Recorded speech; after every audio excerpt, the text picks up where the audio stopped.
नमस्कार दोस्तों, मैं राहुल शर्मा एकेएन टीवी आपकी न्यूज में आपका स्वागत करता हूं। दोस्तों, आज हम जिस मुद्दे पर बात करने वाले हैं वो है वुमेन्स सेफ्टी, महिलाओं की सुरक्षा, जिसमें कहीं ना कहीं आज की केंद्र सरकार बीजेपी सरकार कहती है कि वो बहुत ही अच्छा काम कर रही है महिलाओं की सुरक्षा को लेकर। और कहीं ना कहीं समाज में मीडिया के द्वारा हमें ये बातें सुनने को भी मिलती हैं कि महिलाओं की सुरक्षा पहले से बहुत ज्यादा बढ़ गई है। चलिए अब देखते हैं कितनी बात सच है और कितनी बात झूठ है, क्योंकि आजकल मीडिया के आंकड़े जो होते हैं वो हकीकत बयां नहीं करते हैं, इसलिए उन हकीकतों को हम आपको बताने के लिए यहाँ बैठे हुए हैं। देखते हैं कि बीजेपी सरकार 2014 से जब से आई है, अभी आज 2025 हो चुका है, तब तक महिलाओं की सुरक्षा में कितनी वृद्धि हुई है। एनसीआरबी का डेटा अगर हम चेक करें तो लगभग 2019 से लेकर 2022 तक आज हमारे देश में 13.13 लाख, आप सुन सकते हैं, 13.13 लाख से अधिक महिलाओं का अपहरण हुआ है। आप समझिए कि सिर्फ 3-4 साल के अंदर 13.13 लाख महिलाओं का अपहरण हुआ है।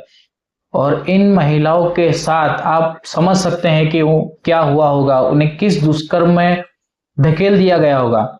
और बीजेपी सरकार हमें कहती है कि उनके राज्य में महिलाओं की सुरक्षा बढ़ी है।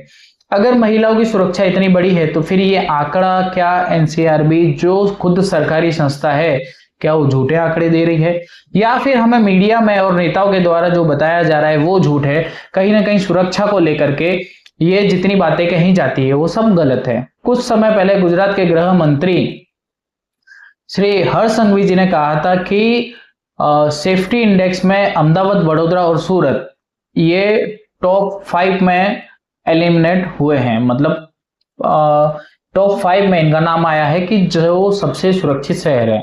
अब कितने सुरक्षित है ये तो आप और मैं, हम दोनों हकीकत अच्छे से जानते हैं। आए दिन यहाँ पर मारामारी, लूटपाट, चेन स्नैचिंग, ये सारी घटनाएं होती रहती है। अभी कुछ समय पहले की बात है, 7 डे स्कूल पर एक बच्चे ने ही बच्चे का कत्ल कर दिया। अब आप समझ सकते हैं कि सुरक्षा किस हद तक है, कहां सुरक्षा जा रही है। उसके अलावा मैं बात करूं तो अगर सुरक्षा का अहम मुद्दे पर, तो ऐसी कौन सा काम है जो पुलिस प्रशासन के द्वारा हमारे राज्य में किया जा रहा है। हम सिर्फ गुजरात की अगर बात करें तो गुजरात में दारू बंद है। एक ऐसा एरिया मुझे बता दीजिए जहां पर दारू ना मिलती हो।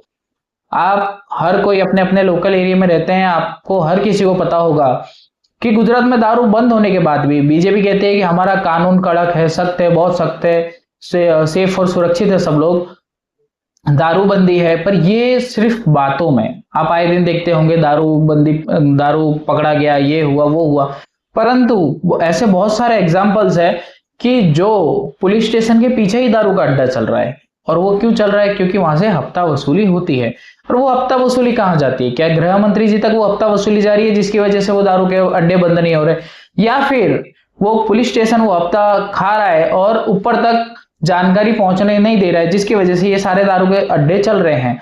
नारोल की अगर बात करने जाऊं या नारोल के अलावा किसी भी एरिया की मैं बात करने जाऊं तो हर एरिया में 5-7 दारू के अड्डे, 3-4 गांजे के अड्डे और एमडी और विविध प्रकार की अलग अलग नशीली पदार्थों के लिए नॉर्मल तरीके से अगर देखने जाओ तो एक एरिया में आराम से 20-25 दुकानें या 20-25 जगहें आपको मिल जाएंगी। तो ये कैसा काम कर रही है? क्या प्रशासन कोई काम नहीं कर रही है, या फिर हमें झूठा वादा और झूठा आश्वासन दिया जा रहा है कि आप सेफ और सुरक्षित है बीजेपी के राज्य में, हिंदुत्व का नारा दिया जाता है और हमारे भावनाओं के साथ खिलवाड़ किया जाता है। अगर बीजेपी सरकार कानून को इतना सख्ती से पालन करवाती है तो फिर ये सारी चीजें क्यों हो रही हैं?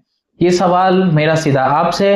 अब आप ही इस विषय में सोचिए और सोच करके जवाब दीजिए कि अगर आपके ही एरिया में दारू चल रहा है, आपके एरिया में मारकाट चल रही है, चेन स्नैचिंग चल रही है, आपके ही एरिया में अपहरण जैसी चीजें हो रही हैं और फिर भी पुलिस प्रशासन काम नहीं कर रही है, या कर रही है तो सिर्फ 50% चीजों में काम कर रही है, तो ऐसा क्यों है? क्या पुलिस प्रशासन को ये आदेश दिए गए हैं कि आधे ही चीजों पर काम करो, आधी चीजों को छूट दे दी जाए, जहां से हफ्ता मिले, पैसा मिले वहां छूट दे दी जाए? या फिर पुलिस प्रशासन खुद ऊपर तक न्यूज नहीं पहुंचा रही है जिसकी वजह से ये सारी अड़चने आ जाती है, ये सारे काम हो रहे हैं, 2 नंबर के धंधे आज भी गुजरात में बेधड़ल्ले से चल रहे हैं। आज के लिए इतना ही शर्मा, आज के लिए इजाजत लूंगा। धन्यवाद।